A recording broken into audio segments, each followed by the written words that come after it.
Hey everybody, this is Ed. I thought I'd try a different video this time. I thought it might be fun to kind of look at some of the crime comic books I've been enjoying recently.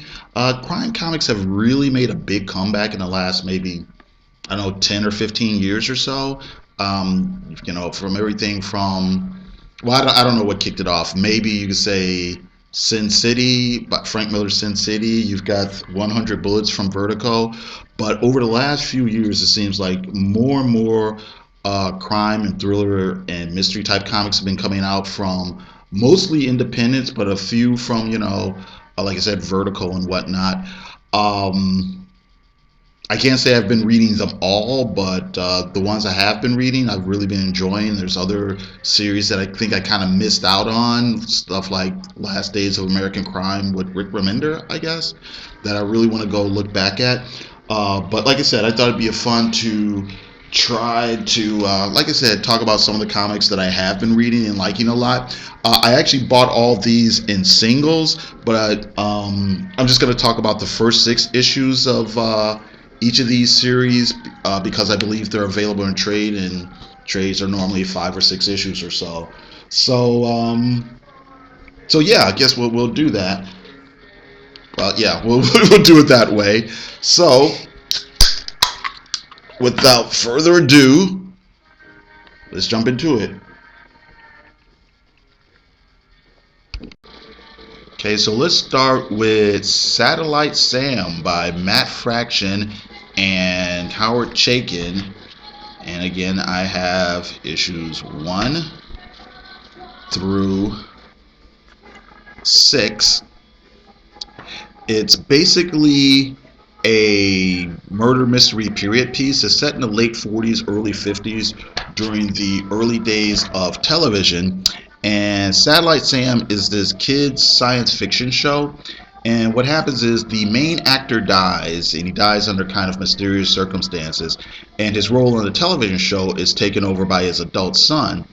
And the son's really not a good actor, but he looks enough like the dad that they can pass him off as, like I said, a replacement for the show.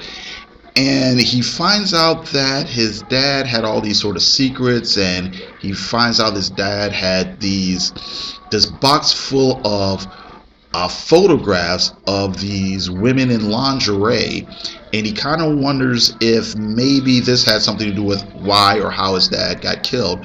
Meanwhile, we see all these sort of behind the scenes backstabbing and deal making and shenanigans going on with the heads of the studio, the producers of the shows, the actors, the showrunners, and everything like that. And basically, we see a lot of people who just really are not nice people. Everybody is out for themselves. Everybody's trying to get one up on each other. Everybody's sort of backstabbing, like I said, and double crossing each other. And there's really no actual hero to the story. There are very few people who are actually likable.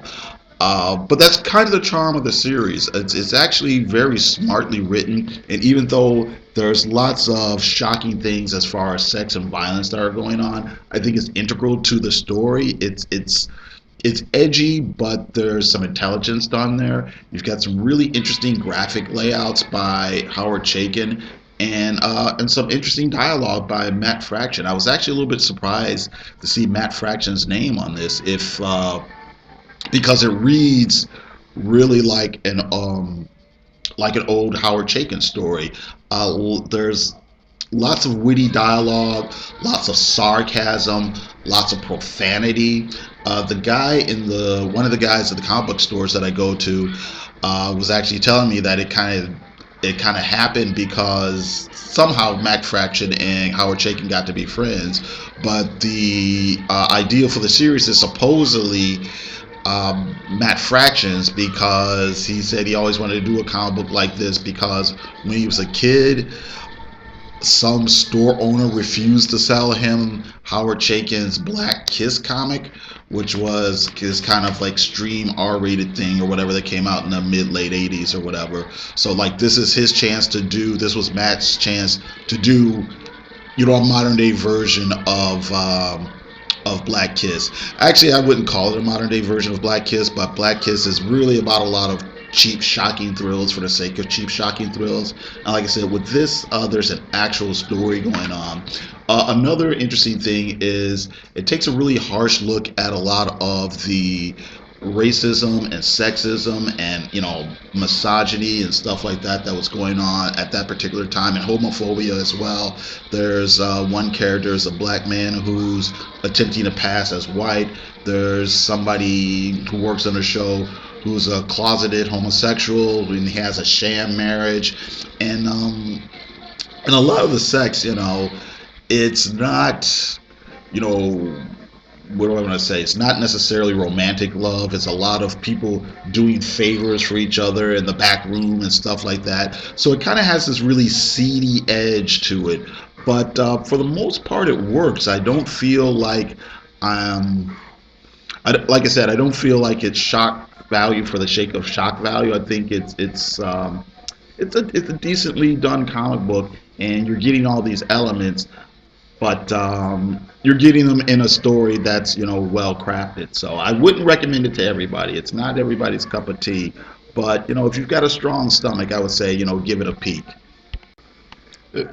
Okay, so now we have David Lapham's Stray Bullets, Sunshine and Roses,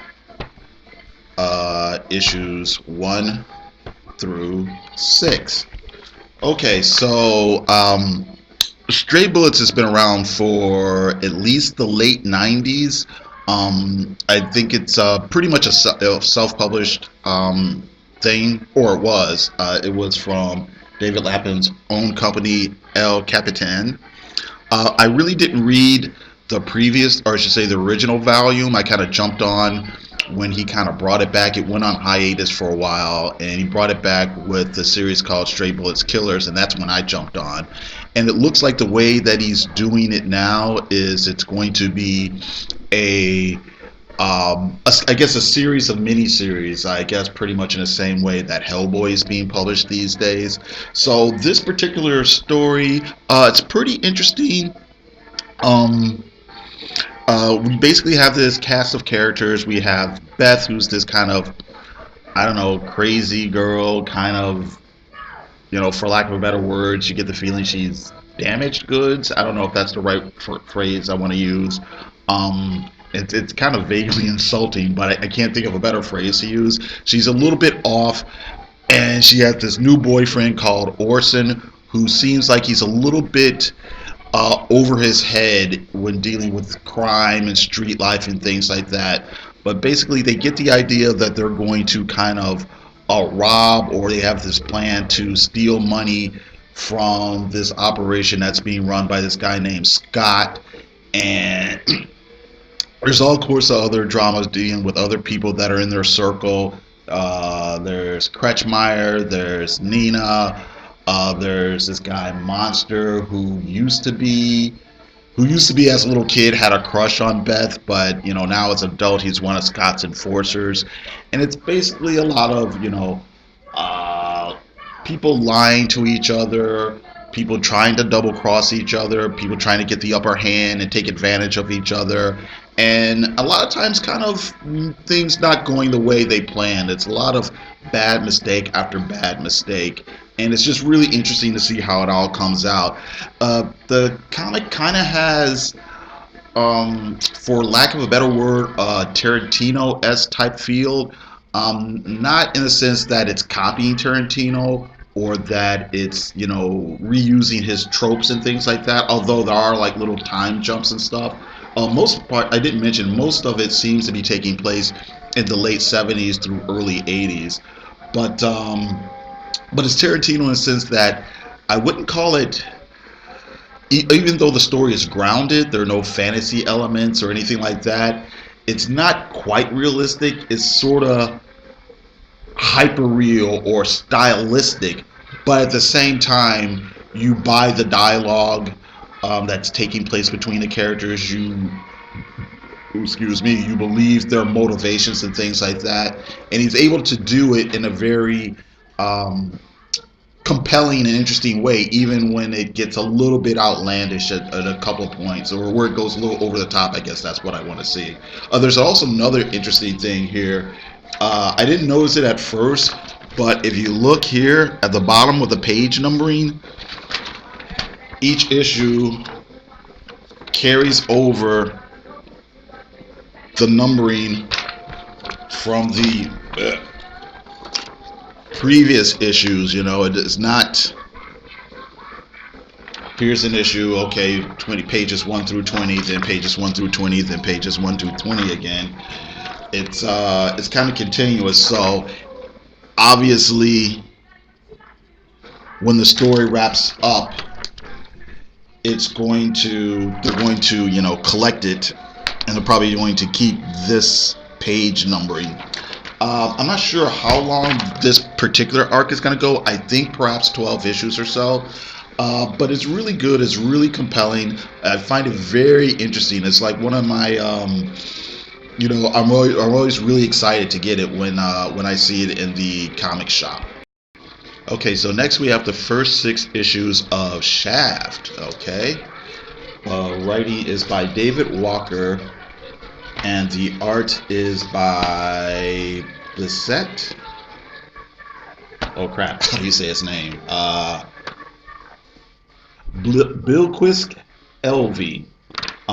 Some of these covers are pretty interesting because, as you can see on some of them, the character's drawn to look like the. This actually looks like a still from the movie, but the character on the cover sometimes is drawn to look like Richard Roundtree, while on the inside, he's obviously not supposed to be Richard Roundtree. Basically, the story is kind of a flashback story. It's before Shaft has become a private detective. He's just gotten out of the army. He's not too sure what to do, what he's going to be doing with his life. And it's set in the late 60s, early 70s.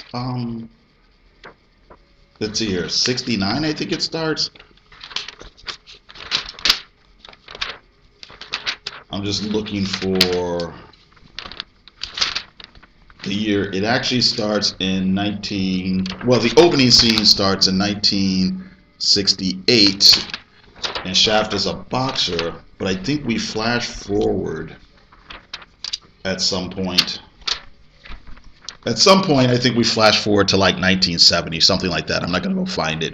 But basically, like I said, he's been in the army. He's been a boxer. He kind of gets involved with some shady, organized crime characters in Harlem, and he ends up getting a job as a department store detective.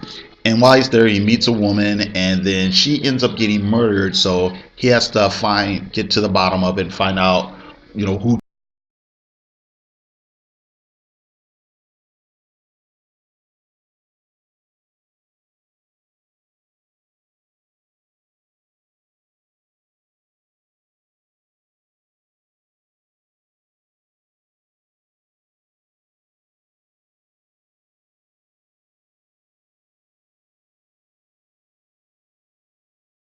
Smart everybody, and get to the bottom of things and get justice for his girlfriend, while at the same time avoid getting killed himself. So I found it very well written. It's easy to imagine how somebody could have gone for the cliches or gone for the camp aspects. You have things like Black Dynamite out there that are real popular these days. But David Walker pretty much plays it straight, plays it like a period piece, and you buy into it. He really plays it serious, and you've got a kind of a well-written, well-crafted story. The art's not super flashy. It's very functional, I guess, but it works. I mean, it's easy to tell the characters apart. There's lots of clean lines. The artist actually knows how to draw things other than, it's a weird thing to say, but other than superheroes or whatever. The cars look like cars, the buildings look like buildings. He can do 2-point perspective, and like I said, he can make the different characters all give them all individual faces and things like that. So it didn't really. I'm not sure this comic got a fair amount of attention when it first debuted, but I think a little of the excitement kind of died down. I don't know if it's because it's from Dynamite, or if it's just that I don't know. You don't hear a lot of people. Like I said, it got a lot of attention when it first came out, and then by the time it ended, it was like a lot of people were like ho hum. But I liked it. I believe David Walker is going to be doing some more miniseries, more comics miniseries, and I think he's also been commissioned to write prose novels for Shaft. So, I would definitely recommend anybody to kind of check it out. Okay, so we have another period piece. This one is called The Fade Out, written by Ed Brubaker with art by Sean Phillips. And again, I have issues 1, 2, 3, 4, 5, and 6.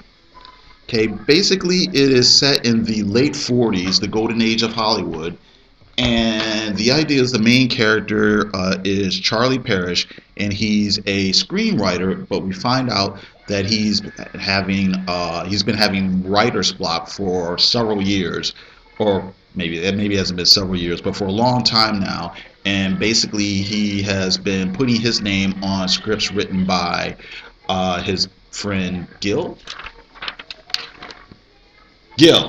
who's kind of been blacklisted because of the Red Scare, where people were kind of hunting down communists in Hollywood and elsewhere and things.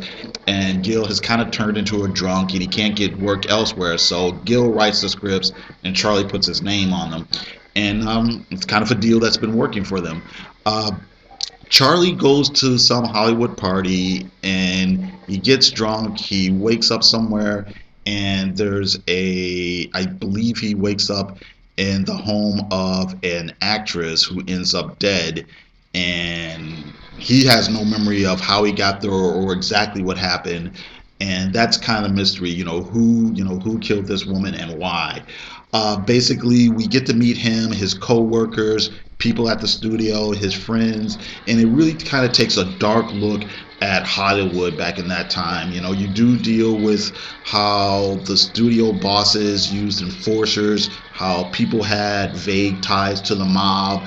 There's also, again, we do get to see a little bit of, again, racial issues that were going on at that time a little bit. You also get, again, the idea of people taking advantage of women and sexism and chauvinism and whatnot. I would say if I'm going to compare this to um, Satellite Sam, it comes off, or it seems a little bit uh, more researched, possibly, or else maybe I should say the research is more evident, and more of it actually makes it into the actual comic and is part of the story, I guess.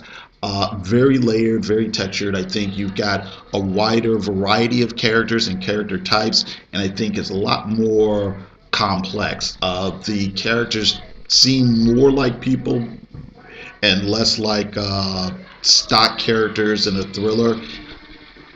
And yeah, I guess that's what I want to say. I guess that's how I want to put it. And like I said, the story's a little bit more complex. I think it dragged in a couple spots in the later issues, but the first 6 issues I think was very compelling. Like I said, you feel like you're really getting a deep look into another world, and I highly recommend it. Ed Brubaker and Sean Phillips have been really knocking it out of the park with their crime comics. Before this, they just wrapped up a story called Fatale, and of course before that there's all their work on Criminal. So yeah, definitely a big endorsement for me for The Fade Out. Okay, so that's it. I gotta thank everybody for listening, and everybody have a great day. Okay, thanks.